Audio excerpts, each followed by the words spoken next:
And I have one thing to say about this. If you sell drugs, you are a loser. But if you sell drugs that are tainted with something like fentanyl, you're straight up evil. About to meet my maker, brought a double cup of Drano. Soda for the flavor, uncontrollable.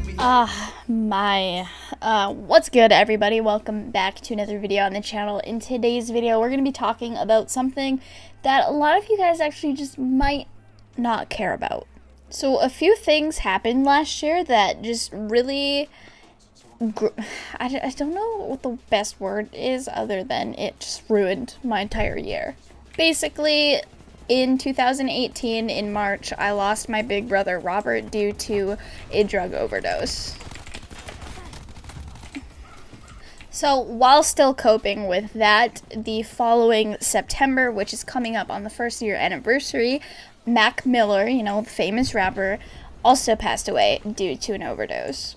So not only was my year already trashed because I lost my big brother, Robert, due to an overdose, but one of the biggest influences in my childhood and young teenage life was Mac Miller, and he also passed away due to an overdose. At this point, I'm pissed. I am upset that everybody around me, I didn't know Mac Miller personally, obviously, but I felt like I did. He was someone I listened to a lot when I was growing up. I still listen to his music, and the fact that he passed away due to the same reason that my brother passed away. It wasn't the same drugs, of course, but, it's the same scenario type thing. It was an overdose. It really affected me. I actually cried.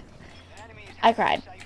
And I'm telling you guys this because today on Twitter, I was chilling at work, and on Twitter, one of the highlights was the guy that actually sold Mac Miller the laced drugs got arrested and is facing up to 20 years in prison. And I have one thing to say about this. If you sell drugs, you are a loser.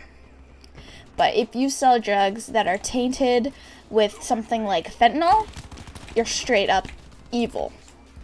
I seen a reference, somebody said if you go to a restaurant and you order chicken, but it gives you salmonella, you're probably going to want to sue because you asked for chicken, not salmonella.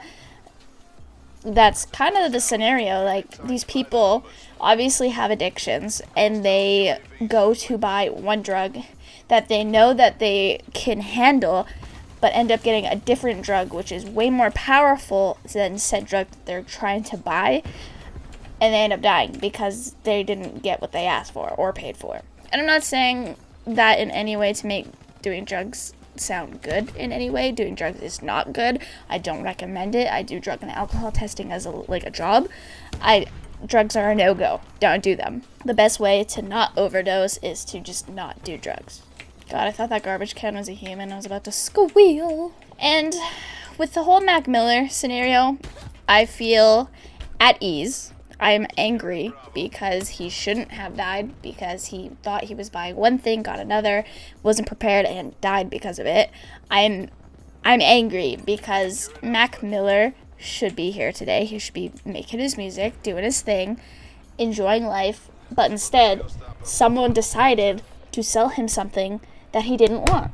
And I can't wrap my head around that. I just can't. I was such a big Mac Miller fan. I went to one of his concerts way back when his tickets were less than $50. They didn't even have a merch table. That's how small the concert was at the time. And I was excited. If he was going to come to around me when he toured on this swimming tour, I was actually going to try to go to it. So I'm very unhappy and pissed off, and so are a lot of other people. And it's weird because he's someone famous, but it's I listen to his music and I've listened to him for so long that eventually these people start to feel like your friends. I'm not crazy, am I? Do you know somebody, someone famous, that either an artist, an actor, someone in a TV show where you've been watching them and keeping up with them for so long that it feels like they're your friend? That's basically what it feels like. And I think his death hit me specifically hard because not even a year before that, my own brother passed away due to the same kind of thing, a drug overdose. One thing I'm going to mention to end this video is Naloxone. I wanted to make a video about it on National Overdose Awareness Day because that was August 31st, but I decided against it, and I'm making this video now. Just don't do drugs. If you're watching this video, promise me right now that you will not do drugs. If you guys haven't heard of Naloxone, basically it's an antidote. I called it a drug once, and someone just like fucking railed me in a comment section about it, and it's just like, get over it. Basically, what it is, it's an antidote for opioid drugs. If you happen to be overdosing on something like fentanyl, this naloxone can actually temporarily reverse your overdose. You're still supposed to go get medical attention so they can make sure you don't continue to overdose once the antidote wears off. But basically, you get somebody, if you are overdosing, somebody else injects you with this, and it temporarily disables the drugs. Your like receptors in your brain kind of get blocked, and so the drug doesn't have access to where it needs to go in your brain, therefore stopping your overdose temporarily. And I'm only telling you this because it has saved so many lives, and I know in Canada you can go to any like drugstore and you can get it for free.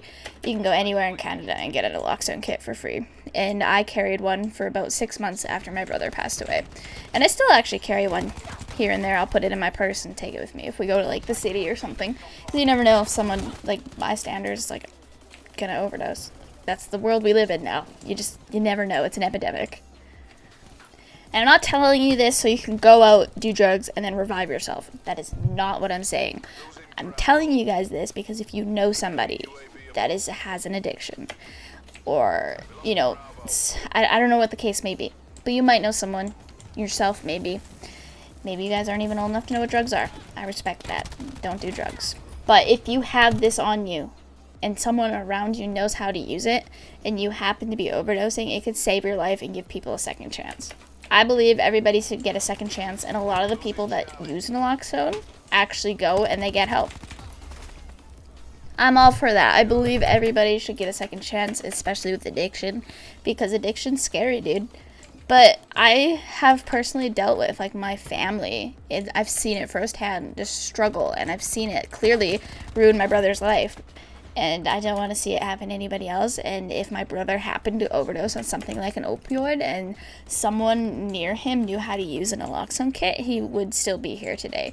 And just the thought of him being here, it makes me so happy thinking of him and him being alive. So I would hope that, I don't know, it's something to know just in case, like, obviously, I hope you guys aren't doing drugs, or I hope you don't even know what I'm talking about. Like, that's what I hope. I hope that you don't have to ever deal with this, but just in case, you know, you have somebody that's struggling, you can always mention it, and it's just a second chance, dude, if that were to happen, an overdose.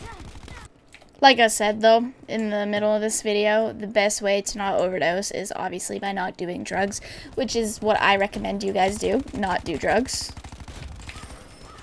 But if you know somebody that's struggling with an addiction, I recommend looking into naloxone, because if they happen to overdose or get some tainted drugs, you can give them a second chance.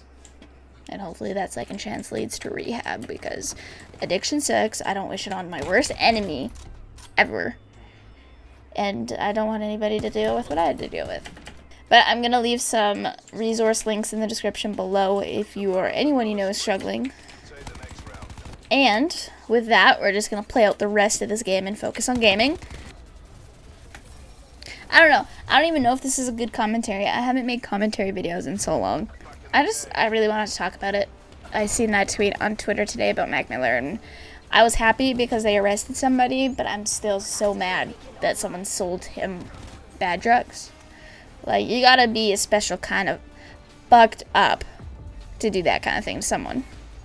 And then, like, know it, too. Like, you're giving somebody something so potent, and you're not even going to tell them? Obviously, you're not going to tell them, because that's not what they freaking wanted. So, like, get a grip. In my brother's case, it's a little bit different, because he didn't die because of fentanyl. I don't really want to get into it, because I don't think it's anybody's business but my own. But we believe that my brother's suicide happened to be on purpose. And so, yeah. that's not great at all. But so it's not like the same kind of scenario. No, like it wasn't like fentanyl and fentanyl, but it was still, my family died because of an overdose, and then somebody I really looked up to as a young teenager died in the same kind of way. It just hurts a little bit. That was so itchy. Ow.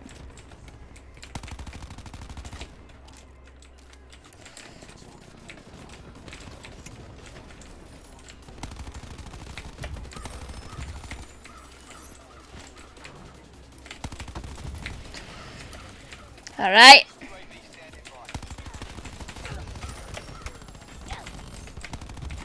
Oh God.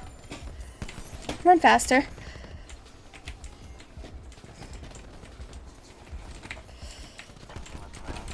Why? I didn't.